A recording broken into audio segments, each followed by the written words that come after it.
So here are a few of his honorary titles. He was Amir al-Mu'mineen, the commander of the faithful, Imam al-Muttaqeen, the guide of the pious and God-fearing people. He was Asad al-Ghalib, the ever-triumphant lion of Allah. He was Mazhar al-Ajaib, the manifest wonder. He was Fatih Khaybar, the conqueror of Khaybar, and Sadiq al-Akbar, the truthful one. He was, in fact, Imam Ali ibn Abi Talib, salawat. Allahumma salli ala Muhammad wa ali Muhammad. And so as we continue, there is no better way to start other than with a recitation of the Holy Quran. And today that will be given by Brother Rashid Hussain. So please let's welcome him with a salawat. Allahumma salli ala Muhammad. Allahumma salli ala Muhammad wa ali Muhammad. Today I'll be reciting Surah Adiyat with its English translation as well. أعوذ بالله من الشيطان الرجيم بسم الله الرحمن الرحيم والعاديات ضبحا فالموريات قدحا فالمغيرات صبحا فأثرن به نقعا فوسطن به جمعا إن الإنسان لربه لكنود وإنه على ذلك لشهيد وإنه لحب الخير لشديد أفلا يعلم إذا بعثر ما في القبور وحصل ما في الصدور إن ربهم بهم يومئذ لخبير. Salawat. Allahumma salli ala Muhammad wa ala Muhammad. Now the translation. In the name of Allah, the most beneficent, the most merciful. By the steeds that run with panting breath, and strike sparks of fire, and push home the charge in the morning, and raise the dust in clouds the while, and penetrate forthwith into the midst of the foe en masse. Truly man is to his Lord ungrateful. And to that fact he bears witness by his deeds. And violent is he in his love of wealth. Does he not know when that which is in the graves is scattered abroad, and that which is locked up in human breasts is made manifest, that their Lord had been well acquainted with them, even till the day of judgment. Salawat. Allahumma salli ala Muhammad wa ali Muhammad. Thank you, Brother Rashid, for that lovely recitation and translation. Before we begin, when Imam Ali was asked about faith, he said, faith stands on 4 supports, on endurance, conviction, justice, and jihad, i.e. fighting in the way of Allah. And while expounding on the element of justice, he said the following: justice has 4 aspects: a keen understanding, deep knowledge, a good power of decision, and firm forbearance.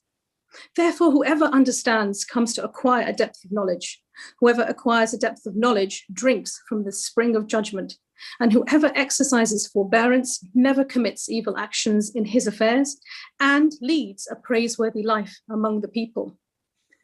And so this afternoon, perhaps inshallah, this discussion will help inspire us into action to acquire that deeper knowledge, to become one of those who live a praiseworthy life among the people. And as we make our journey towards today's main event, here's a quote from Allama Iqbal, the poet. He says, Ali is the first Muslim and the king of men. In love's eyes, Ali is the treasure of faith. From Ali's face, the Prophet drew many a fair omen. By his majesty, the true religion is glorified. On that note, I would like to kindly invite our respected Hujjat al-Islam, Sayyid Sulaiman Hassan Abadi, to share some words of wisdom. Salawat. Allahumma salli ala Muhammad. أعوذ بالله من الشيطان الرجيم بسم الله الرحمن الرحيم الحمد لله رب العالمين بارئ الخلائق أجمعين والصلاة والسلام على سيدنا ونبينا أبي القاسم محمد اللهم صل على محمد وآل محمد وعلى أهل بيته الأطيبين الأطهرين الهداة المهديين وَلَعْنَةُ اللَّهِ عَلَىٰ أَعْدَائِهِمْ إِلَىٰ قِيَامِ يَوْمِ الدِّينِ رَبِّ اشْرَحْ لِي صَدْرِي وَيَسِّرْ لِي أَمْرِي وَاحْلُلْ عُقْدَةً مِّن لِّسَانِي يَفْقَهُوا قَوْلِي أَمَّا بَعْدُ. Assalamu alaikum wa rahmatullahi wa barakatuh. And thank you, Sister Abida, for that very inspiring opening and introduction. The book and the personality that we are here to learn about and to discuss needs no introduction to Muslims, and in particular to the lovers and the followers of Ahlul Bayt alayhimus salatu wassalam. But although all of us know who Imam Ali was, we cannot say that we know the depth of his personality and the different dimensions of his personality as we should. And we certainly cannot say that we represent the values and the practices of Imam Ali alayhi salam as we should. Otherwise, our community would be a very different community and our world would be a very different world. And so I would just like to say a few words about our relationship to Imam Ali and some of the questions that we should have. And maybe a portion of those questions, we might be able to get some inspiration and some answers through Professor Dr. Hassan Abbas's book, The Prophet's Heir. And that will also be one stage on a journey throughout our lives of learning from Imam Ali, of being inspired by Imam Ali, of following in the footsteps of Imam Ali alayhi salam.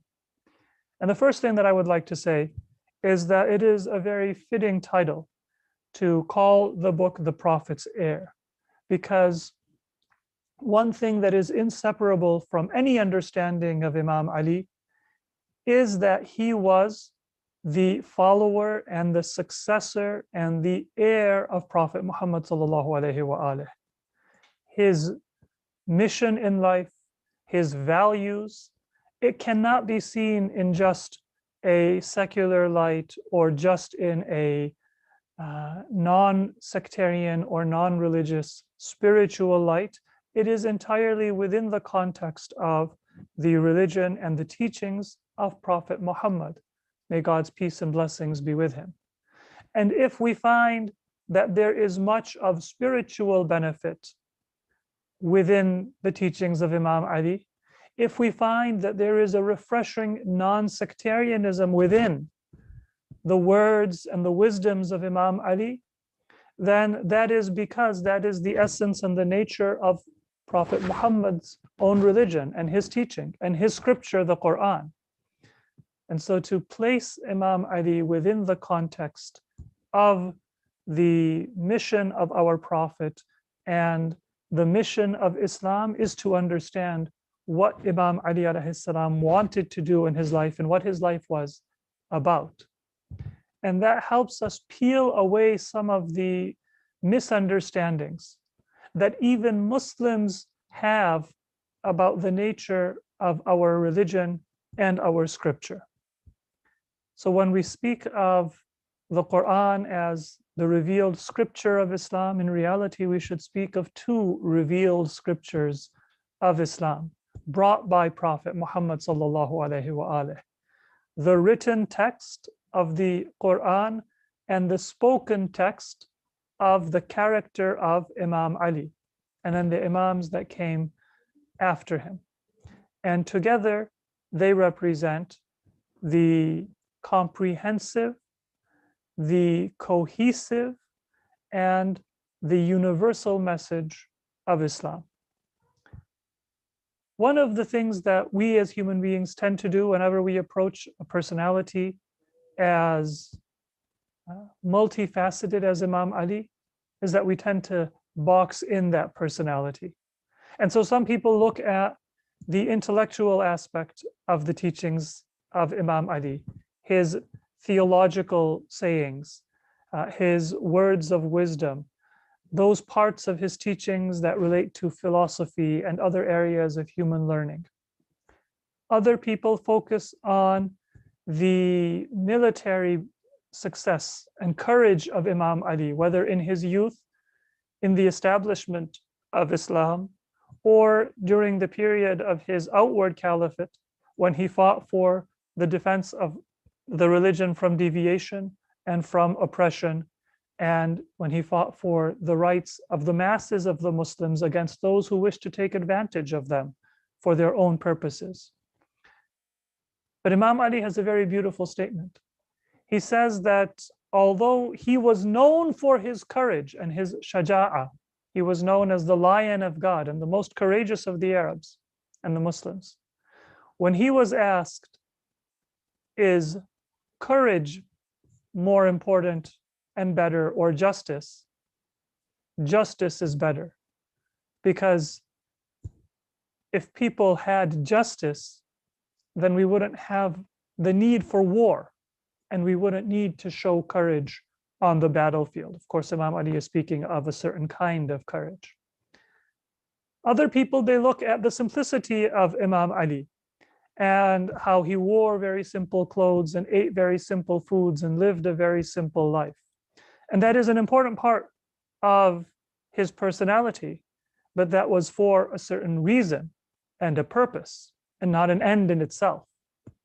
It is possible for me to live simply and to dress simply and to do so in arrogance if I think that makes me more pious than other people, and that's not what Imam Ali wanted. Other people look at the worship, the prayers, the supplications, and that is an important element of Imam Ali's life. But the beauty is that Imam Ali brought all of those different and even disparate traits together. So he was an intellectual, far above any other intellectual. He was an ascetic and a worshiper, far more pious and God-fearing than any other saint or worshiper.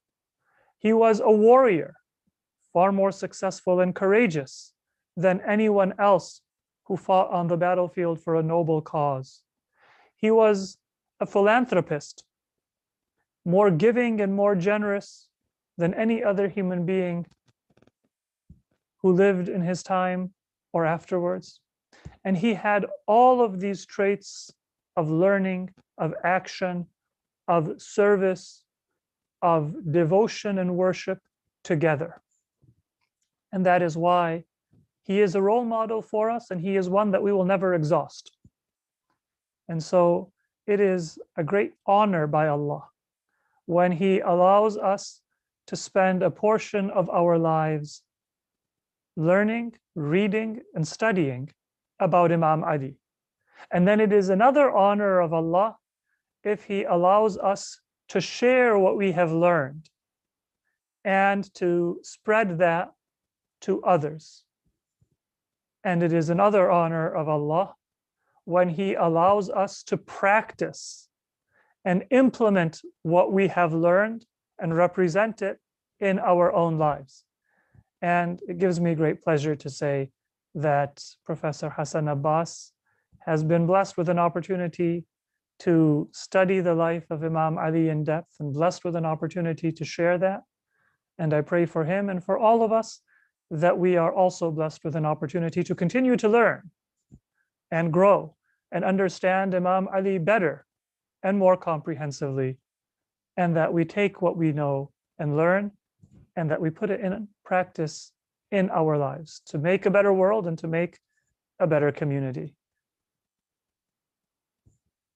Allahumma salli ala Muhammad wa ala Muhammad.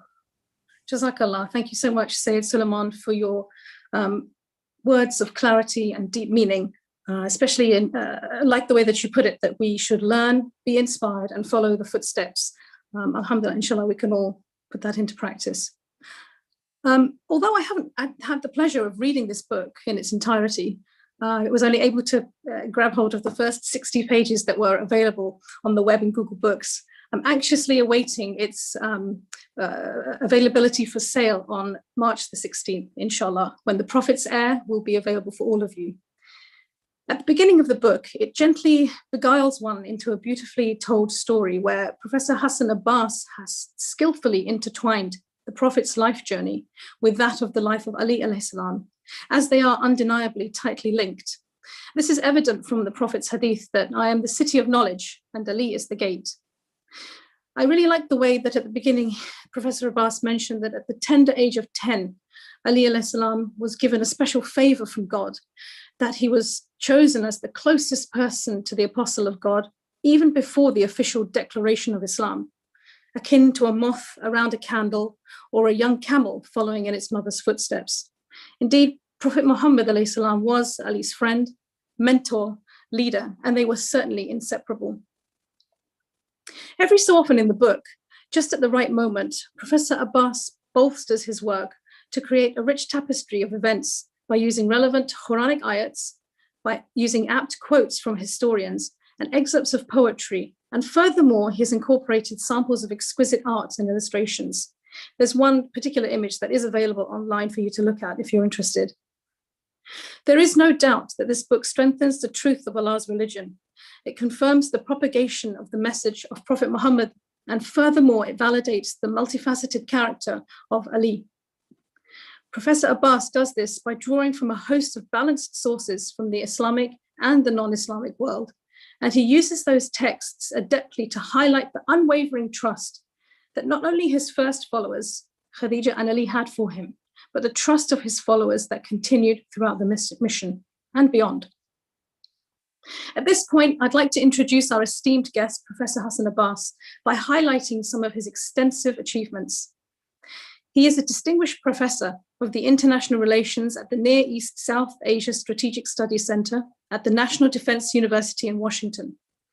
He serves as a senior advisor at Project on Shiism and Global Affairs at Harvard University's Weatherhead Center for International Affairs. His current research work focuses on building narratives for countering political and religious extremism and rule of law reforms in developing states. Early on in his career, he served as a distinguished Qaeda-Azam professor at Columbia University. He has held various fellowships, including at Harvard Law School's Islamic Legal Studies program and a program on negotiation, at the Belfer Center for Science and International Affairs at Harvard's Kennedy School of Governance, the Asia Society in New York as a Bernard Schwartz Fellow, and as a Carnegie Fellow at the New American Foundation. He's also appeared on various television news shows on CNN, Fox News, The Daily Show with Jon Stewart, The NewsHour with Jim Lehrer, The Charlie Rose Show, MSNBC, C-SPAN, and various programs on CBS and NBC, and the list goes on, alhamdulillah. And so here is Professor Hassan Abbas speaking about his new book, The Prophet's Heir, The Life of Ali ibn Abi Talib. Let's welcome him with a beautiful salawat. Allahumma salli ala Muhammad wa ali Muhammad. Assalamu alaikum, Professor. Wa alaikum salam. Thank you very much. I'm really honored to be with you. Thank you for joining us. Inshallah, we will continue with a question-answer format to begin with. And please feel free to add anything else that you would like to share with us. Firstly, I'd like to ask you, what was the catalyst that propelled you into writing this book? And if you can include why one should be compelled to read your book over other countless interpretations of Ali alayhi salam's life. Thank you so much. Again, I'm grateful to the host, Shahe Najaf Center, the larger community in Virginia and Washington, DC and Maryland area. So I'm first and foremost grateful for this opportunity. This is a very important question, and it's great that you picked this format because it has to be a conversation. But just 2 points that come to my mind because benefiting from Sayyid Suleiman's comments and your very kind comments, I want to just touch upon. One is the issue of learning and scholarship, as Sayyid has rightly said, that it's an ongoing process. And this is, in a way, this will then link to your question, Sister Abida. This process of learning and scholarship continues. So as we have so many new commentaries on religious scriptures, on great personalities, the purpose is not to come up with something new, but because there might not be something new waiting for us with so many scholars and so many books and so many efforts and so many seminaries and so many educational institutions. However, it's always like the layers of a certain idea continue to unravel before us. That's the effort. When I earnestly believe in the most favorite of hadiths for me, of course, there were so many about Ali ibn Abi Talib alayhi salam's stature, ranging from Ali is to me what Aaron is to Moses. Man kuntu Mawla fahaza Ali and Mawla. Whosoever thinks of me as Mawla should consider Ali as the Mawla. Or is Ali is the Mawla, whosoever considers me as the Mawla. These were hugely important, significant. For anyone to look at these and then ignore the status of Ali would be a blind person in not only in a physical sense, but in a spiritual sense. However, what has inspired me and moved me and linked to this idea of learning and scholarship is the most famous that was earlier mentioned by you as well. Ana madinatul ilmi wa aliyun babuha. If I'm the city of knowledge, the Prophet says Ali is the door. And as we say, the prophetic mission in terms of religion of Islam continues. And if the city is yet still open, the city is not closed, the door has to remain open as well, which means we have to continue to aspire to enter through that door. So that door may mean different things for different people. So the search is for the most effective, straight and effective path to that door so that we enter that city of knowledge. Also, a couple of things, those were mentioned very rightly so, that the personalities of the Prophet of Islam, Muhammad sallallahu alaihi wasallam, and Ali are so much interlinked. Somebody recently said to me, this book seems more like a biography of the Prophet. And I said, yes, because without telling the story of the Prophet, I cannot even start talking or thinking about Ali. And why I wrote this book, coming to the question, one is more of a reason which is from my academic standpoint of view. One is probably spiritual.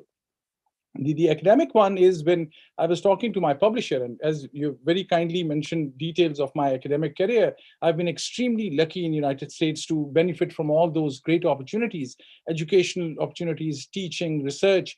But it was when I had a conversation with my publisher at Yale University Press. They knew me from my work on extremism and terrorism and other issues. A conversation had led to a point where I mentioned about the great personalities of Islam, and the major publishers should start thinking about publishing the biographies. And I was told, give a name. And I mentioned Ali ibn Abi Talib, and one person in the team of those editors said, who's Ali? And I was kind of mum for a second. How should I say who's Ali?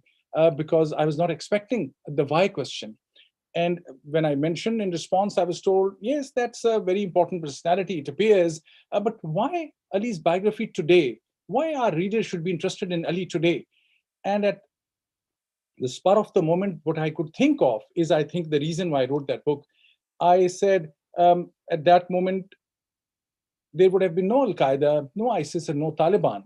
And their narrative would not have flourished, even though in a limited fashion. That would not have happened if the teachings of Ali would have become mainstream.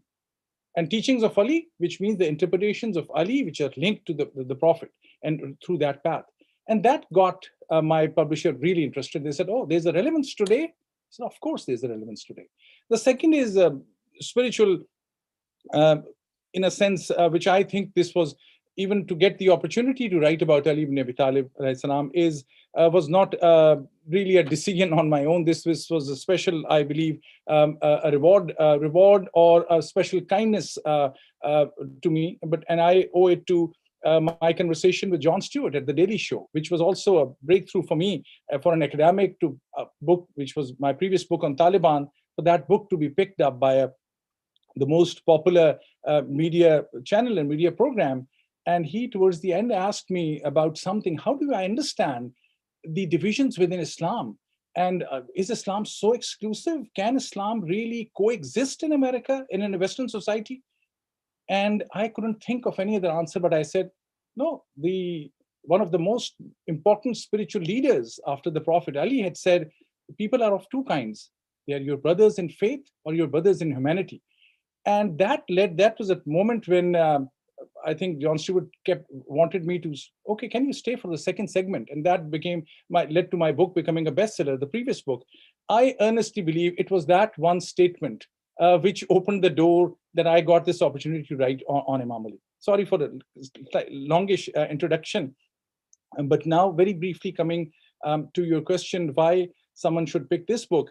The only thing I think I did was to go through major narratives which are today confined into separate boxes of, for instance, in the Sufi tradition, or among the, and this is a big debate, who's a Sufi, who's an Arif, what is the difference between those, but in the Shia tradition, in the Sunni tradition. And the purpose was to read all those and come up with a narrative which is just a reflection of what is already there, but in the shape of a story. So that even if someone is not aware of this personality, even if someone is not inspired by or not in love with Ali, like many of us are, how would they make sense of what this book is about?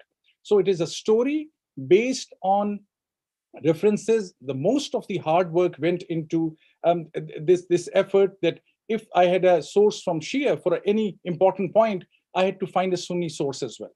In most important things, I went for the Sunni sources for the reason being, I hope that my audience is Western, Muslims and non-Muslims, and especially those who are not in awe of Ali the way I thought they should be. But I had to go in an academic fashion, step-by-step, research-oriented. So it's a book of story with credible sources, which will make sense to everyone. And just one quote, and I'll then stop. I up front, I say to my reader that I must alert my readers, especially Muslim readers, that truth is history. Truth in history sometimes hurts, but it also holds the promise to liberate those who are willing to accept it. The rehabilitation of the real Islam, unadulterated by the distortions of history and disconnected from ritualistic influences, demands dispassionate truth-seeking. I must clarify that this biography is not geared towards resolving the Shia versus Sunni narratives of Islam, or to prove that one is better than the other. These are often too complex, mired in theological intricacies, and politically wired in contemporary geopolitical settings. These are also a product of centuries-old doctrinal debates and political contests, details of which are largely beyond the scope of this book.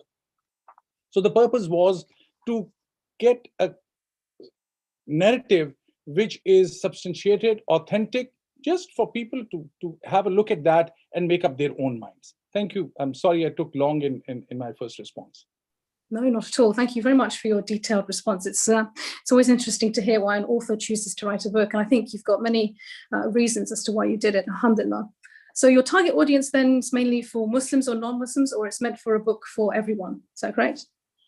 I hope everyone, but a little bit, and I'll promise from now on my responses will be hopefully short. I'm a professor. I'm trained to speak at length. But yes, the audience is Western, and the reason being, the surprising thing that no Western academic, and I say it after a lot of research, and my publisher has done a lot of research, no Western academic publisher has ever published a biography of Imam Ali. And that was stunning, because the biographies of the Prophet, peace be upon him, are so many, and rightly so. But the Western audience, non-Muslim audience, has not been made aware of the depth of intellectual history, the depth of scholarship, learning, because there are not many works. Some of the works, and then the other tragedy was, not that Imam Ali is not mentioned. Many of the books I have just by chance a few in my hand. The Origins of Early Development of Shia Islam by S.M.H.M. Jaffrey by Oxford. Excellent books. But many of those books are titled Introduction to Shia Islam, which is great. The world needs to know about Shia Islam and their worldview. But many of the people, either because of their bias, or if I'm an ordinary Sunni Muslim, let's say, I would think there are so many biographies, so many works that I have to study. And if there's an extra book on Shia Islam, I'll probably say, okay, I'll read it when I have time. If I'm not into book reading, I'll probably not even read Sunni books. So the purpose was to write a book that is accessible in the West. Why West? I'm emphasizing again and again. In many cases, there's more freedom of speech, I would argue. I'm already facing challenges with this title. Sayyid was very kind. he loved it. So many other people loved it. 2 countries in Middle East have conveyed to the publisher they are not going to allow the book to be imported because title. There's one other country very beloved to me. I'll not name it. They have said the title of the book is blasphemous. I said, what's the blasphemy I've conducted? They said, oh, you're showing the picture of Imam Ali. I said, there are no features. And even if there are, I'm writing as an academic for an audience to tell them, and these picture, by the way, is a 16th century Ottoman a Sunni painter. And most of the art work was done by Ottomans, Safavids, Fatimids, so many others, because they were in awe of the personality. You'll not find the pictorial depictions of many other companions. You'll not find a lot of books on them. So the purpose was to, okay, write it freely, get all the sources, say things which are provocative also, say things which are uncomfortable, and benefiting from the freedom of speech in the West. So that's why my emphasis on the Western audience, both Muslim and non-Muslim, ideally. Thank you. Lovely, thank you. So I guess an add-on question to this would be then, during your research and the travels that you were able to do in preparation for this book, did the majority of the work and people you encountered have love of Ali, or have the centuries of mainstream pejorative criticism superseded that? Great question. Great question. Many stories are coming to my mind. There were some people, for instance, I'll mention one, Mr. Naeem Bukhari, who's in Boston. I hope he might be listening in. I went to his house, I think 8 months ago, and I just mentioned I'm writing a book on Imam Ali. He went in and I thought, where is he gone? He came back with like 10 books. And he said, and those were all tremendous collection of Imam Ali, which was very rare, which was from Pakistan and India. He said, this is for you. I said, thank you. I have tons of books. I've collected every published biography of Imam Ali in English, Urdu, Persian, and Arabic, although my Arabic and Persian are not good, but at times I can make out what it is and I can look for their translations. He said, no, this is my humble contribution. Same happened in New York, in a library, where the librarian, as soon as he heard, he started crying and he gave me his own collection of Imam Ali. I said, no, sir, I have these books. He said, no, for God's sake, take these books. This is my humble contribution in your work. So the number of people and across the world, I'll mention to in Azerbaijan, and this book took me across the world. This is part of actually a larger project, which some of the colleagues and friends on this group know. This was a book on pilgrimage. I started off, that's what I was writing initially. This project came out of that one in a conversation. I was trying to convince the publisher for something else. And through conversation, this came out. The love that I received, Iraq, it took me to Iraq maybe more than a dozen times. And some of the scholars also, and I must mention one, Ayatollah Sayyid Sayyidul Hakim, the Grand Ayatollah. I'm not mentioning it by indirectly at all, trying to say that he endorses the book or anyone others. But these were the interviews. He would twice or thrice it happened that he would tell everyone in the room, okay, you leave. This is the most important thing I have to do. And he would give me at length 3 hours, 4 hours, 5 hours. He would change interpreters. Because he had to English or Urdu interpreters. There are many Pakistani Indian students there who could translate. And whenever I would go, even on short notice, he would give me time. And he said, no, this is the most important thing. So the love I received was amazing. Also, and this was across sectarian divisions. In Pakistan, I went to Sufi shrine in Lal Shahbaz Qalandar, also in Hyderabad, 2 other places as well. They the same thing. You would ask somebody about Ali, they were Sunni, mostly from the Barelvi Sunni tradition. They would not stop, they would not let me go. And the reason was, and I close with this, I realized that during religious gatherings, both in the Shia and the Sunni tradition, we normally, there are more, frankly, religious gatherings among the Shia than the Sunni because of the Muharram and other celebrations. They would repeatedly hear, in most cases, I mean, the scholars are different. Most cases, they would always hear Khaybar, Ghadir. There are 5 or 6 major issues. When I was working on this, I realized there is so much more, which is more intricate, which is more detailed. And that needed more research and that needed more time. So I thought many of those things are, and I later on mentioned the oral tradition, which is many of the scholars in Iraq and Iran, actually. I had a great opportunity to go to Iran many times, many years ago, but still I gained, the last visit was actually in 2013 and 14. I'd met scholars there as well before this book, but what I would hear, I would not find in the books. So I'd realized I have to interview. And some of the most important, not most important, some of the very important quotes I couldn't find in books. I had to talk and quote people's interviews. So the oral tradition also was important, and that without people's help, it was not possible. Very last point, I can see 12 books on my side. This is two of the our friends and brothers in the community, whether Raza Hashim and Aristu. It's a book, a series called Knowing the Imam. It was not available. I think as 6 are actually owned by Brother Aristu, 6 by Raza Hashim. There's so many others. While I'm sitting there, you can see books behind me. There's so many books in front of me, and I have not moved those. From the reason being, I'm still cherishing the moment that I was writing this. I personally feel maybe I'll never get this opportunity again to cherish the going through the research. I'm already missing the moments of those. And the books, answering your question, everyone helped. Everyone helped in a way that was beyond my conception. And that's how people believe in Ali and love Ali in their hearts. But at times, there's not one book where all those things are together. That was the purpose. Thank you. That's lovely. Thank you. I think the way you say the written text, and then Sayyid Sulaiman also mentioned that the written text with the spoken text together to give this comprehensive universal message of truth. That's wonderful. That must have been so exciting, though, to go and actually talk to people, just regular people, and find out their opinions. It must have been such a pleasure. Absolutely. And many of those who are spiritual, for instance, one thing comes to my mind. I met, it led me to meeting many of the, what they call fakir or Sufi or Arif, things that even I don't have the permission from them to talk about. But there was one person, somebody took me to their house in Lahore, and the person said he was a real mystic, without a doubt, because I could make out not only through his statements, but a few other things, predictions. Those who had taken me to him were his, not murid, but in awe of him. And this was a person not belonging or not identifying as belonging to any sect. And when I interviewed him, I said, I'm interested in, you're a fakir and you're a Sufi. Just tell me, where is Ali placed in your thinking?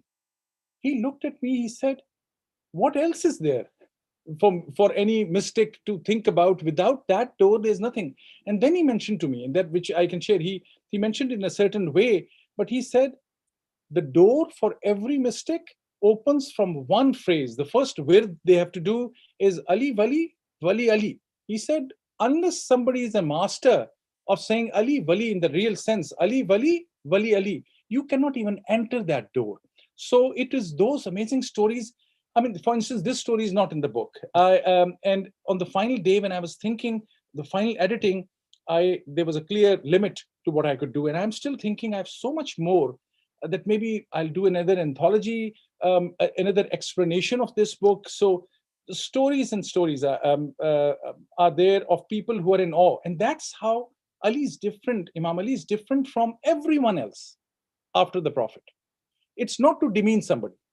Everyone should be respected. Anyone who's the companions, all of us should respect. But Imam Ali is the love, the melodies, the poetry.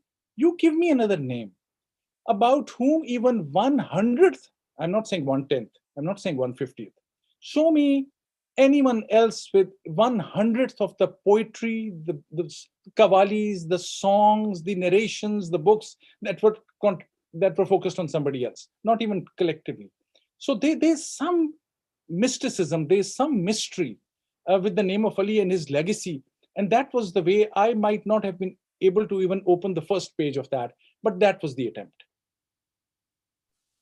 Excellent, thank you. Alhamdulillah, what a blessing. We're very lucky as well, and also hardworking, so it's a great combination, alhamdulillah. In your opinion, Is there a way to use these stories that you've quoted in your book and written your book about, the stories of these magnificent personalities, to treat this disconnect that seems apparent between Islam itself and then the legacy of the Prophet and the Imam alayhi salam afterwards, in order to reduce Shia-Sunni differences that exist? That's the, I would say, the million-dollar question.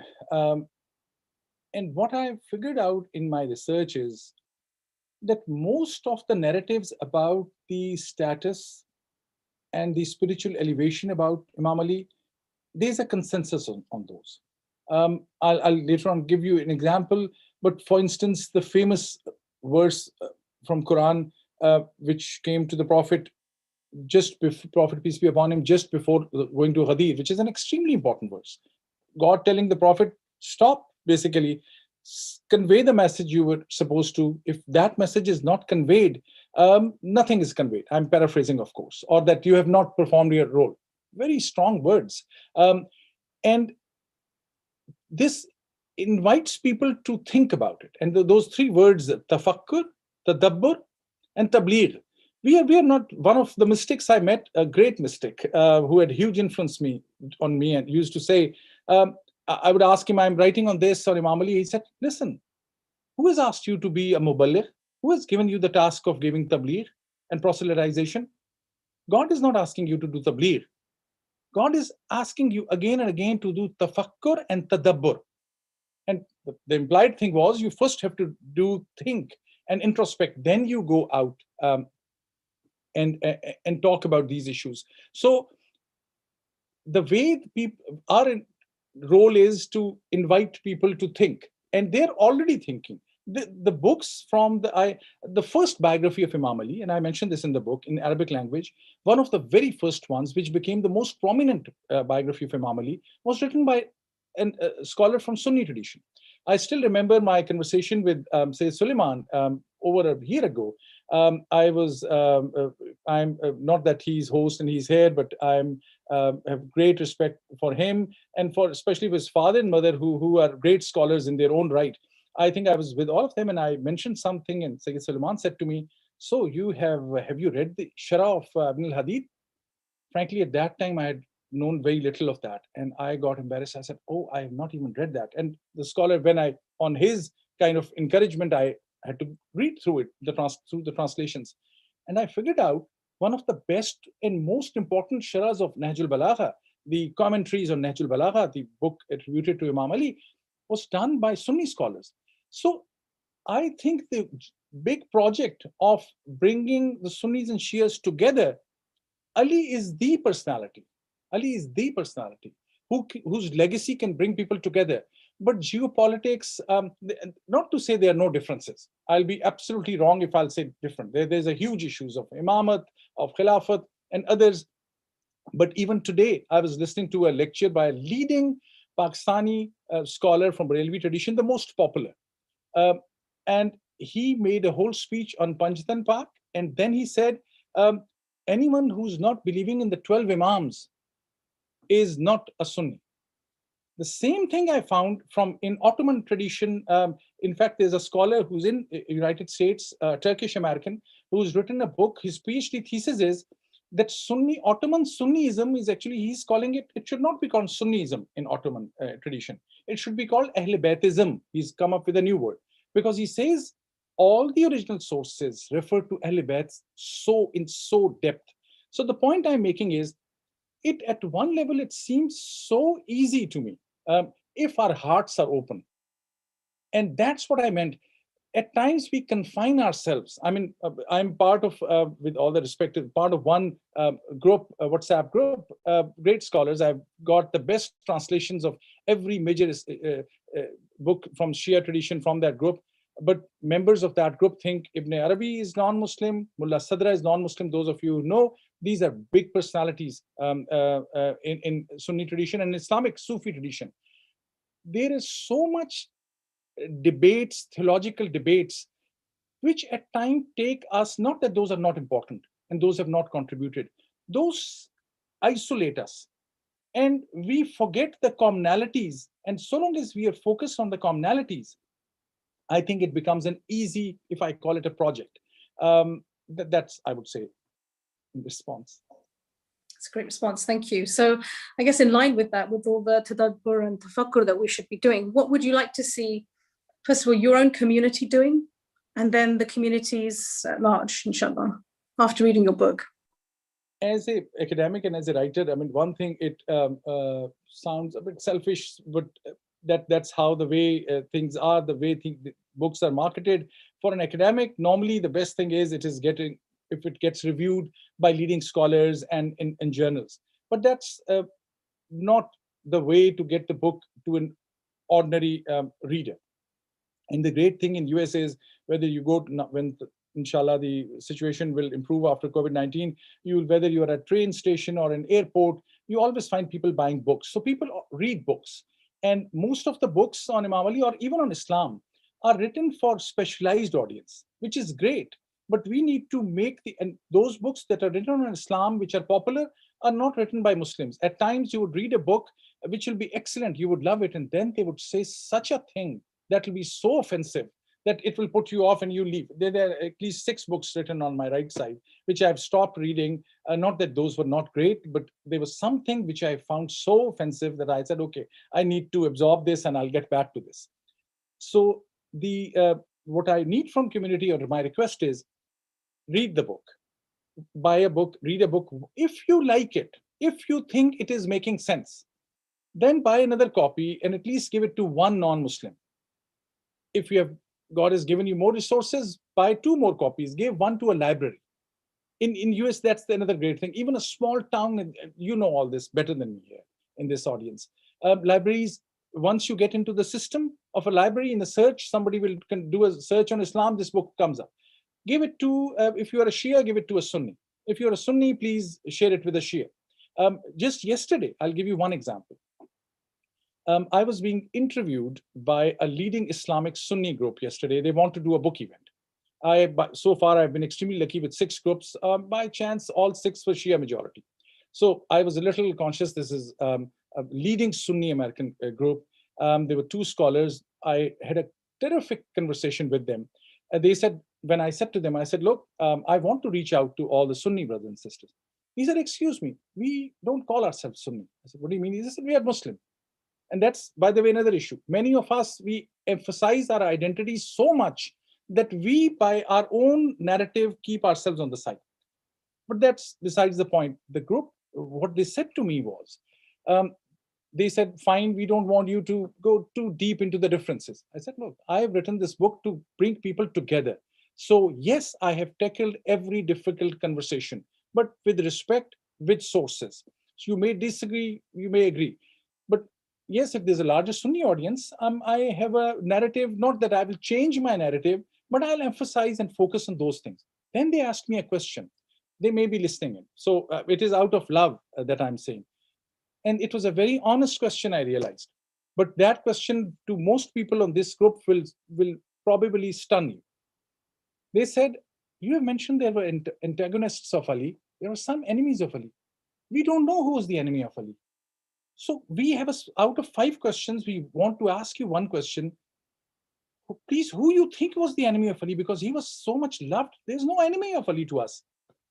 I said, well, my dear brother, just 2 questions. One, it is a accepted fact that during the time of Muawiyah ibn Sufyan, for 40 years, more than that, Imam Ali was cursed on every Friday sermon. There's a scholar, Nabil Hussain, actually, who has done a phenomenal work on this, his PhD work, his book is coming.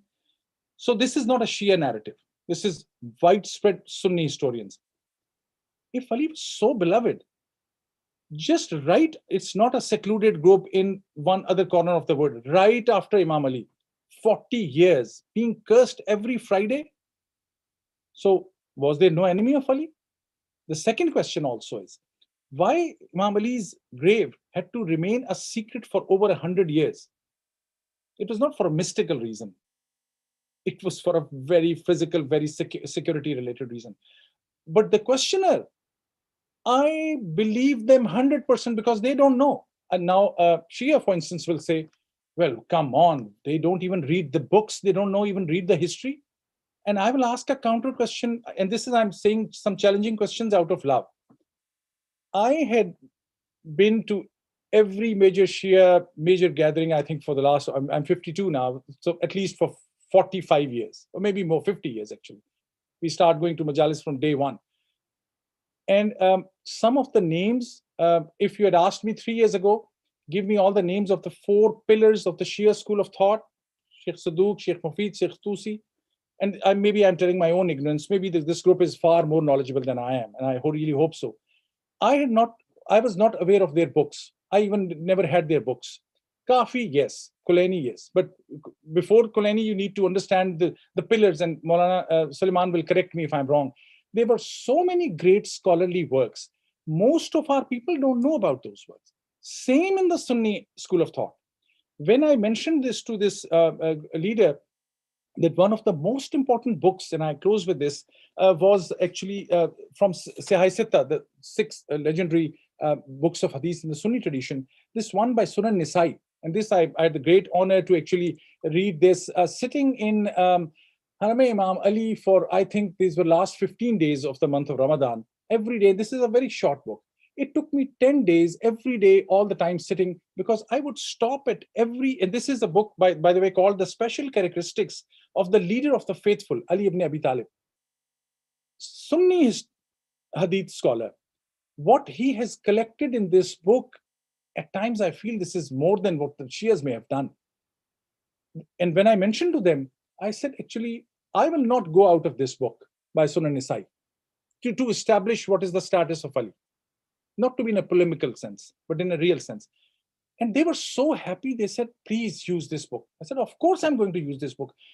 What I'm saying is these 2 scholars who were talking were leading scholars, and they know it. I'm saying it out of respect. The point I'm making, people don't read books. And those who believe in the tradition of Imam Ali in knowledge and scholarship and learning, and for them to be able to say we don't know history, and that's a widespread Muslim problem, if I may provocatively say. Sorry for my, again, long answers. No, you're quite welcome. It's very interesting comments to hear. One thing that you mentioned, that Imam Ali alayhi salam's grave site wasn't known for 100 years, but now, alhamdulillah, millions and millions of people visit him every year. I suppose it would be amiss if we didn't ask you your opinion, or even Sayyid Suleiman as well. Any remarks that you have with the recent visit of the Pope to Iraq, and how this potentially could be a monumental event for us to bring awareness, a global awareness, to the personality, the towering personality of Imam Ali alayhi salam. If you have some comments on that, please. Absolutely. One, and this I can later on send a link. There was yesterday a book launch by some of our friends. There's a group called Mainstay. They have published a book called Pope Meets the Ayatollah. And there's a book launch event which is available on YouTube. So if you say Pope Meets the Ayatollah, Mainstay, I was also there, and 4 of us spoke. I think this is absolutely a monumental event. And I was giving an example, again, not to self-project, I promise, that's not the purpose. I just picked that picture, the 12-second picture when Grand Ayatollah Sayyid Ali Sistani is holding hands with the Pope Francis. 12 seconds. You go on YouTube, everywhere. I think in your WhatsApp groups, I've also seen that. That has moved people so much. I put it on LinkedIn account, and so far, the last time I checked, there were like 14,000 likes. And not that I had put it for that reason. Most of the responses I got, actually, one of the former US military generals and head of a very important US institution wrote to me yesterday. He said, oh, what can you tell me more about it? Because the Western media is not covering it with the way it is. Then he confirmed it for me. He retweeted it or sent the link in LinkedIn. The number of response, I think it is in hundreds from Christian groups that I've received, that they didn't want to know more about it. And I thought, look at this. What is the dearth of the lack of awareness on these issues? I think this is huge because people know Sayyid Ali Sistani as somebody without whom there would have been no constitutional order in Iraq, without whom there would have been no reconciliation in Iraq. He's the one who opened the doors for Sunnis, and I saw it myself. I had the great honor to meet him as well. In fact, to talk to him about this book as well. And he told his own team members that, and I remember that day when I went to the Kufa mosque, and they said there's only little space because on the orders of Sayyid Sistani, this is open to all the migrants, refugees, the Sunnis and the Christians. So there was a time, there was a new actually building blocks built in Karbala, which is for the Zaireen or the pilgrims. They had opened those for those families who were displaced. So what Najaf has done for reconciliation is amazing, but not known. Through this event, I think the Pope went there for a reason. It was not political on his part. He's fully aware of it. The West is not aware of it. So this, the more we talk about it, the more we get the information out, the more we can replicate that meeting at our own level. Whether our mosques are linked to the close by church, I know actually Sayyid Suleiman is one of those few scholars who is really into this outreach, and that's what we need to follow on with, follow up with. Thank you. Sayyid Salman, do you have any comments right now about the recent visit of the Pope to Iraq? Would you like to share something? Bismillah ar-Rahman ar-Rahim. Just very briefly, I think that Professor Hassan Abbas is absolutely right, that there is a background to this meeting, and that is that Christian communities have been in the Middle East and West Asia since the time of Prophet Isa alayhi salam himself. And they were always present and protected throughout Islamic history. And in many ways, the diversity of Christian participation in Muslim society was greater than in many Christian societies. In Syria, you have the town of Ma'alula, where Aramaic, the language very similar to the language Prophet Isa alayhi salam spoke, is still spoken. Just within a very short distance of Damascus, which has always been an important city and was once the capital city of the Muslim world. So the point is that Christians have had a presence in Islam, in West Asia and the Middle East since before Islam, in the form of the teachings of Prophet Muhammad and throughout Islamic history. But recently, they have felt marginalized and under threat due to extremism. And it has been the honor of those Muslims inspired by the teachings of Ahlul Bayt that they have stood up and sacrificed their lives, their well-being, their own safety in order to defend the honor, the rights, the dignity of their Christian fellow citizens and fellow human beings and members of other minorities and religions. And I wish that there had been greater attention paid to that, greater recognition of that role. But this visit is perhaps just one of the outcomes. And it is not a sufficient outcome of the recognition that when there is a message to a society based on morality, based on the highest human values, it can bring healing. Very few countries have been destroyed by war, and every form of human tragedy in the way that Iraq has.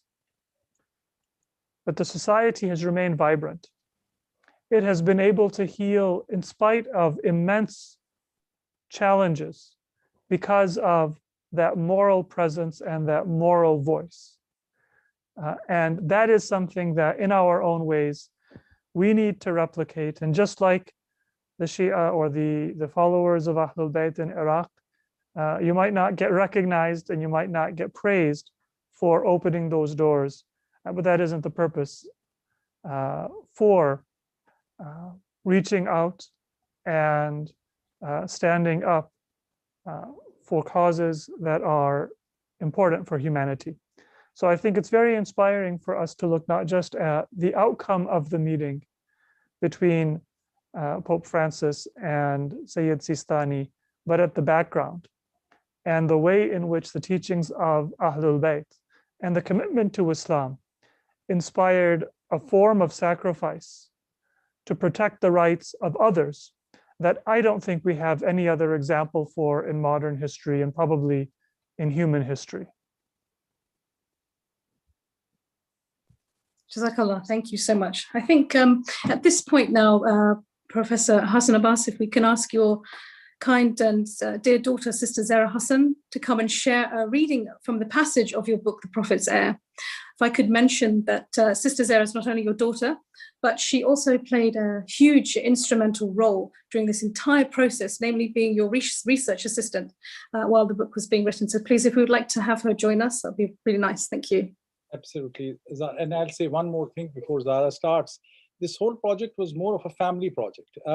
For over 2 years, we debated, discussed everything. They were all, especially the controversial issues. And Zara, to give her credit, is that she writes beautifully. And many of the most beautiful passages, I think she played a huge role in converting those from my boring academic narrative to something very lively. Thank you, Zara. Please go ahead. Assalamu alaikum. Thank you so much for hosting this wonderful event. I will just briefly share an excerpt from the book, and this just happens to be in the conclusion. It is the last couple of paragraphs, and it's also my favorite. So, Bismillah ar-Rahman ar-Rahim. Although Ali is remembered for many things and for his excellence in each, the one theme that becomes predominantly clear when looking at his life and understanding him as a person was his continuous sense of forgiveness. Indeed, he was the greatest student of the greatest teacher. And if the Prophet, a man who was concerned about the well-being of the woman who would regularly throw garbage at him, was Ali's greatest influence, how could he be anything other than forgiving? Islam continually preaches that the greatest thing one can do is to remember the qualities of the divine and attempt to embody and exemplify these as best as one can.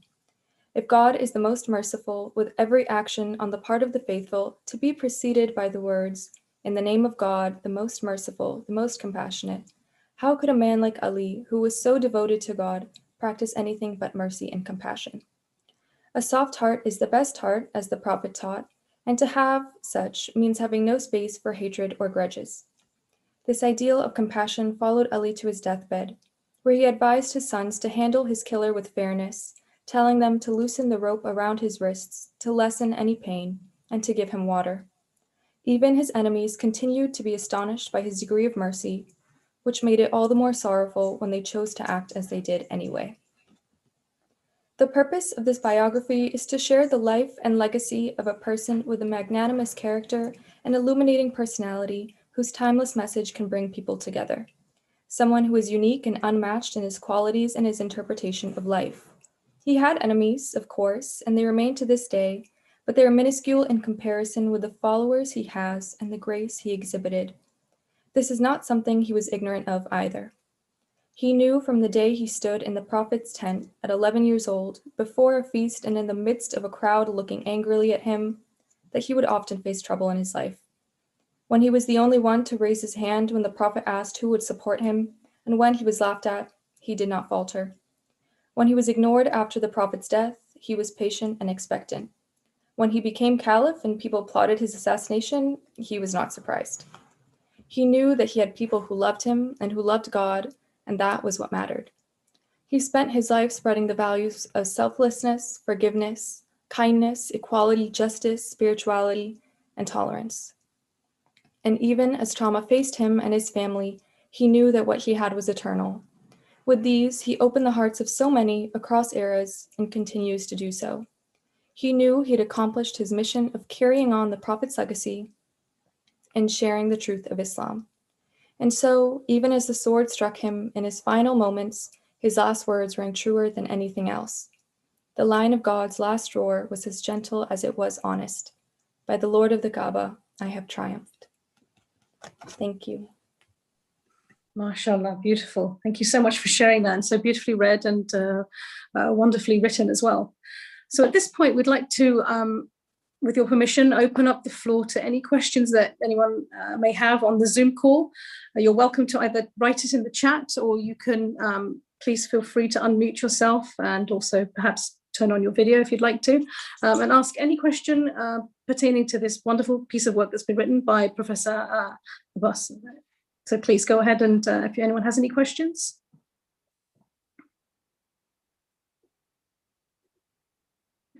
That's a question. So there's one question here. What new fact did you find out about Imam Ali alayhi salam during your research? Thank you. I mean, as I mentioned, it's hard to say a new fact, but I found many facts which are kind of hidden in books and not received as much recognition or awareness, especially broader global awareness that they should have. But one thing especially that is coming to my mind is my trip to Ashgabat in Turkmenistan last year, 2019. I was invited by a group. It was a government official visit, actually, on behalf of US government. So there was a choice. I could continue to teach or to go for 2 weeks or 1 week there to give lecture series to Turkmen or Turkmenistan's officials. So I said to my host, a scholar who I mentioned in the book also, Professor Brian Todd, I said, Brian, if there is any pilgrimage site there, or is there any religious place of value, I'll go, because I'm doing research on my 2 books simultaneously. She called somebody in Turkmenistan. They said, yes, absolutely, there are some. There's not much awareness about it, but there is a place. I said, I went there, taught for 1 week to the diplomats in Turkmenistan's government on regional security issues. And then I said to somebody, okay, where is that promise? I've got 2 days of leave for my research. They said, there's a small town in Turkmenistan out of Ashgabat, which is called Hazrat Ali. And this is where Hazrat Ali used to live, and his horse, Duldul, is buried. I said, wow, what a story. Even if true or not, and how much is true, I am going there. So we went. It's a long story, but it was hard to find that place. I was convinced, constantly praying, at times Nadi Ali, something else. I want to find that place. And finally, I don't know how to put it, but there was a person we found who was standing and who met us, who said, I was waiting for you. Really? You were waiting for us? He said, yes, I know somebody has to go there. Anyway, that's without any presumption or saying. We found the place. We found a guide as well. And what I saw was amazing. 3 small mosques. I have the pictures if anyone is interested later on to afterwards to show and share. Only 10 to 15 people could stay in each of the mosques. There were so many women and children. Women were bringing those children, going in round circles. And then there's one place, there's a big stone. And then I met the person in charge there, and they said, this is our earnest belief that Imam Ali came and lived here for a period of time, 3 to 5 years, and that he used to sit on this place in this was a big stone. It was called Meditation Place of Ali. I'm translating from local language. And I actually sat on it. I have a picture of that. And honestly, I mean, it might be my own thinking, khushfehmi, or I don't know what is the other word I'd use. It's an amazing experience. We stayed there with my American official government team, and they were very kind. They stayed with me. I interviewed everyone there, and they were convinced. Finally, I talked to that person. I said, okay, there's no reference in the history book of mainstream Islam that Imam Ali ever came to this area. They said, no, what are you talking about? In all our narratives and our books, then this is why people are coming. This is the most popular place in that region. And I Googled everything. I couldn't find the information. Then I interviewed the in charge of the mosque. I have a picture with him. I asked him, I said, can you, from your oral history tradition, your father, your grandfather, all those who were managing this place, can you tell me something unique that you think of Imam Ali? He said, of course. We give this, what we call nazar. He said, everyone who has to come here has to eat, because Ali would eat very little. Whatever he had, he would give it to others. And I said, wow, that's what he's known for in his first. So what I'm saying, this was new to me. Then I went to Najaf and interviewed some scholars, historians who were more historians. I said, do you find anything in our books in Najaf? I went to Imam Ali's library also. They said, no, there's no reference. Then I, with some care, mentioned this. I said, this is what I found out. I said, okay, write about it. We don't think it's true. I said, excuse me, how do you know it's not true? How can somebody claim, and I'm talking about a historian, he was a professor in a local university in Najaf. I said, no one can claim. We still get new information, and maybe there's some manuscripts, some books there. So we started that process. This is one story. There are many more, but that one came to my mind immediately. So I shared that. In the interest of time, I stopped. Thank you. Thank you. That's very exciting. There's another question here, if you give me 1 second. The question is, did your research lead you to North Africa too, other than Iraq and Iran and any other Arab country your research led you to? That's the first part. And the second part is, what kind of reception do you anticipate from Sunni audience at large? So the first part is, did you go to North Africa other than the other Arab countries? And what do you anticipate the reaction to be from your Sunni audience? Thank you. Certainly. I'm so grateful for this question, because in North Africa and that region, I went to Fez, Morocco, and primarily to the places where my interest is to go wherever there's a shrine of a mystic for my other larger book project. And when I went to Fez, this is the place where the oldest Muslim university exists, oldest. And who built that university? By a lady person named Fatima. And I figured out she also belonged to a tradition which was closer to Shia tradition. The most interesting thing is Morocco, for instance. Africa gave me that idea. The modern Morocco was built by the Idrisi tradition. Idrisis were Shia. Idrisis were the Shia who believed in, and they were Sayyids. In that part of the world, they're called, some are Sayyid, some are Sharif. If you are from the lineage of Imam Hassan alayhi salam, you are Sharif. If you are from Imam Hussain alayhi salam's lineage, you are called Sayyid in some parts of the world. And they mentioned, I went to the shrine of Idris many times. I interviewed many people there as well. I found the same kind of malangs and kalandars in those shrines. However, as soon as you ask somebody, and I mentioned this in a recent talk, and some of my friends from Morocco got a little annoyed, and I had to be very careful. Today, when I ask in Morocco, where are the Shia, they will be quiet. And that's the big question which the Shia community and Sunni community should answer. Why? Who has created this cycle of hatred against the Shia? That as soon as the word you want to, if someone loves Ali, they would say, oh, that's a Shia. What do you mean by that? That's a Shia. The Sunnis need to introspect. The Shias also need to think about it. In Morocco, I found the beautiful coexistence where people in the bazaar, and even you mentioned the name of Ali, and many of them, I mentioned it to them, they would kind of start singing, or they have their own poetry. One of the best books in Marrakesh, which is the city of 7 saints. I found the books there and I brought it here. Some I need to get translated. There's an amazing data that I've found in this whole research, which is untapped, and I'm not moving it. I wish I could have shown you my table.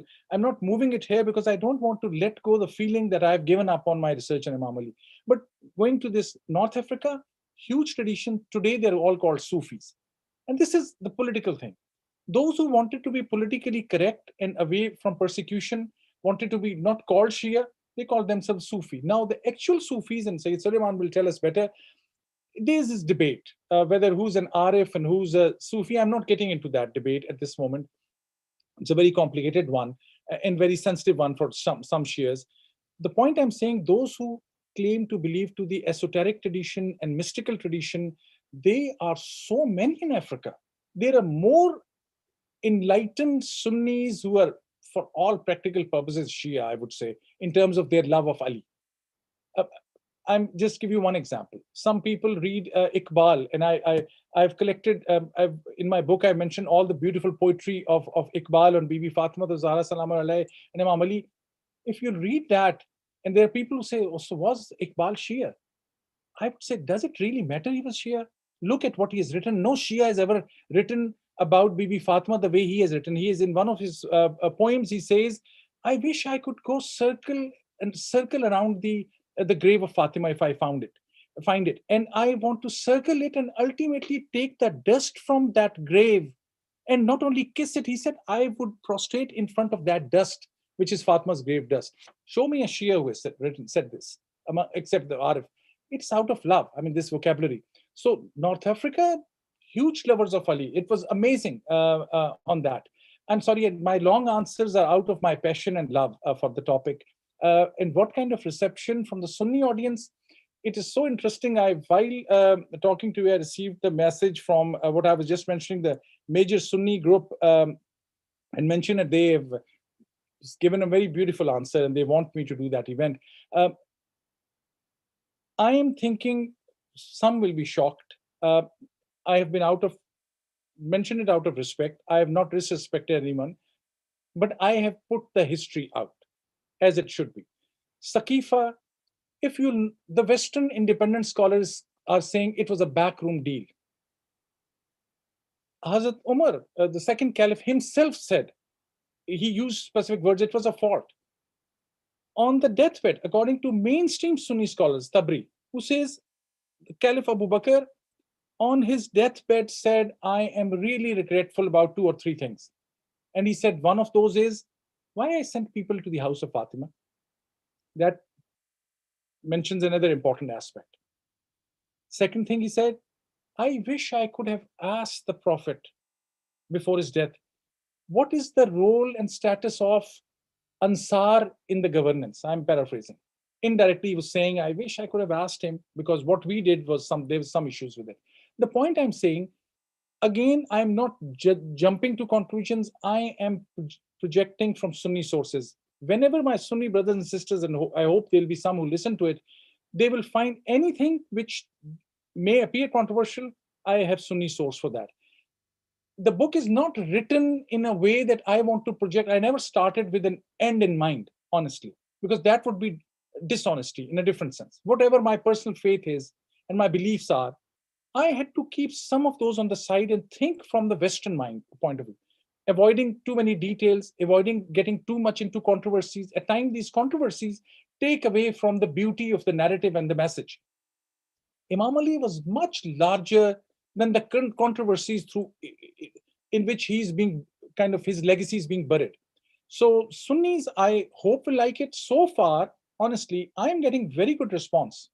The Sunni tradition, except that when there's a book event, they say, okay, please be careful of our audience. And that's absolutely fine. Why would we disrespect somebody? Except one clear point on which I take a stand. Muawiyah ibn Sufyan was the leader of the counter-revolution to Islam. What Abu Sufyan did, what Muawiyah did, what Yazid did, was the biggest challenge to Islam. And you cannot take away that what we have seen today in shape of extremism is a legacy of Muawiyah's politics, of greed, of power politics, of oppression, of persecution. I am not into politics and debate. I wish I can debate someone openly in front of anyone, anywhere about Muawiyah. Look at his biographies written by the Sunni scholars. I'm now holding myself from strong words. The companions of the Prophet, just one thought, we can get into a sensitive area. I am telling my audience, whether Shia or Sunni, to think about the companions of the Prophet as human beings. Human beings commit mistakes. Human beings are influenced by jealousies. Human beings, the Prophet himself, there's the most famous hadith in Ibn Shayba. On the day of judgment, the Prophet, peace be upon him, will see some of his companions are taking towards hell. And he'd say, oh, come on, stop. These are my friends. These are very close to me. And Prophet will be told, this is famous, authentic Sunni hadith. Prophet will be told, you don't know what happened afterwards. Now, I'm not putting names in those who were those people. Many a times, with all due respect, Shias also jump to too many conclusions. We get at times in the Shia tradition too excited, thinking, demeaning somebody with elevate our Ali. Ali is already head and shoulders above everyone else. It is proved from Quran. There was no time to talk about it. I have mentioned from Fakhruddin Razi, Jalaluddin Suyuti, topmost commentators on most controversial things. I mean, what I actually learned from what Suyuti had said, there's actually the famous, if you allow me 1 minute, I promise I'll not take on this more on that. There's a famous in Quran, I had kept this in mind. This was the moment when this verse from the famous verse in Surah Yasin, all of us recite inshallah every day. Imam al-Mubin, the famous verse which mentions that. Kulla shayin asaynahu fi imamin mubin. So the Prophet was asked, the translation is, truly we give life to the dead and record that which have been sent forth and that which they have left behind. And we have counted all things in a clear registry. This is Sayyid Hussain Nasr's translation, most probably. That's what I've used, the study Quran, Imam al-Mubin. when this verse was discussed, two important companions and very important companions of the Prophet, Abu Bakr and Umar ibn al-Khattab, the first and second caliph, were sitting there. They asked the Prophet, "O Prophet, who's Imam al-Mubin?" In this verse, Prophet said, Ali is the one who's endowed with the great knowledge of God. Now, this source as Abu Bakr and Umar ibn Khattab, that they are the ones actually who got the answer. This was because they were sitting there and they asked him, who says this? Pick up the Shia's history books. Sheikh Suduq says this. Tabarsi says this. You pick a leading Shia scholar and they say this. The point I'm saying, the Sunnis, hopefully, this is not, I'm mentioning it from any controversial sources. So I think many Sunnis as well as some Shias will also really get surprised. I'm in no position and I cannot claim as a humble student of history to say that I have a definitive word. I have mentioned the sources. I have given my interpretations of Ali being somebody who can bring everyone on the same page. Ali is someone who can open the Western world to the understanding that Islam also stands for universal principles, which are so central not for today. And the final point, Ali's legacy is the one which is so relevant to the future of Islam. That's a claim. There's not enough time to establish it, but that's in the book. Thank you so much for that very detailed response. Thank you. It's just, it's inspiring to hear you say those things. Inshallah, I think one of the messages we take is about unity from this and how we can use Imam Ali as a unifying personality. I think we have to end with just one more question. If I just pull it up. Let's see, inshallah. Do you fear being tainted in partisan colors as a result of this work in your academic space? I do, and that's already can happen and has happened. But I am a firm believer in the belief in America about the freedom of speech and the belief in the freedom of your right. And all of us are partisans in some ways. And I've explained it to those. One, from my own institutions, I received tremendous support. For my research grants were mostly from National Defense University. I was never asked, why do you go to Iraq so often? Somebody would always say, okay, do you have an extra insurance, Hassan? Why are you going to Iraq often? Why are you going to Saudi Arabia so often? I'm now currently involved in in building an institution in Saudi Arabia with some colleagues. From the government side, I have received from my job, from my employers, and it's not to be politically correct. It's unlikely they are even listening or that they'll ever watch this. But there was recently a Harvard launch event where National Defense University made it incumbent in my department, NISA, that every faculty member has to be there. And the responses I received afterwards are huge because it is un-American, if I may call that, to ask somebody, are you a Catholic? Are you a Protestant? Are you Jewish? People ask me, so are you a Shia? And I say, okay, what do you think of Shia? Tell me first, well, who is a Shia in your view? So my answer is I'm a Muslim. Yes, after that, yes, I follow the jurisprudence of Imam Jafar Sadiq on every major issue. When I interviewed Ayatollah Sistani, I wrote an op-ed on my meeting with him. And actually, if there's time, I'll quote with one sentence he said, which influenced me hugely. And I received amazing calls from very important people. I'm not trying to say I'm important, but from very important people on that point. And I mentioned this story. In fact, I was told by State Department, I was the only US government official who was allowed to interview Ayatollah Sistani. There was another matter how that meeting happened. I had to take an oath. I am not on behalf of the US government because there's a standard principle there. Anyone from government cannot see him, from US government or elsewhere. And I had to convince his family, his son basically, and others that, no, I'm doing my research. And I asked Ayatollah Sistani, Sayyid, I am writing book as an academic. What is your guidance for me as an academic? He gave me the most beautiful answer, which I mentioned in that op-ed. He said, don't project your opinions as facts. First, figure out what it is a fact. Don't try to first just to market your opinion and call it academic. So when I mentioned it to American scholars, they said, wow, that's the definition of scholarship and leadership. So yes, they will be biased people. They're already, I was teaching actually Leslie Heselton's book, After the Prophet, as a textbook at National Defense University. Some people didn't like it. My university stood by me. If I am deciding a textbook, I'm a professor. Either I should not be a professor, or if I am a professor, then it's my choice. Yes, I should not project. No one would ever allow you to project or market Christianity, Judaism, or Islam. I'm a professor of extremism and security studies. I'm not a religious scholar to propagate and proselytize. But this is a work of scholarship, and I'm glad that most scholars commented on it that way. So there can be bias, and somebody had said to me some time ago, there can be a damage to you. I said, oh, I wish for that day that if I have to pay a little sacrifice for saying the truth, what better can await me? So that will be a dream come true. I'm saying in a different sense. So the tradition we belong to of Imam Ali is saying and believing in the truth. Any damage or any sacrifice, our doors are open. If for saying the truth something happens, I have no fear. Alhamdulillah, subhanAllah. Thank you. It's a really good point to start to wrap everything up. Before we do wrap everything up, though, I would like to actually urge all of you to, when this book is actually available for public sale at March the 16th, please do go and purchase it for yourselves, first of all, and your family.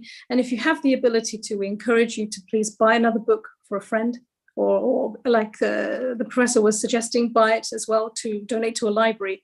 There is a certain endeavor that's in the makings at the moment for us to collect funds, donations, in order to try and help propagate this book.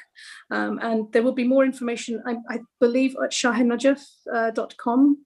Is that correct? Yes, inshallah. Yes. So if you would like more information about that, or you would like to donate, please do donate at shahenajaf.com. shahenajafdc.org. Okay, Shahe, oh yes, shahenajafdc.org/donations.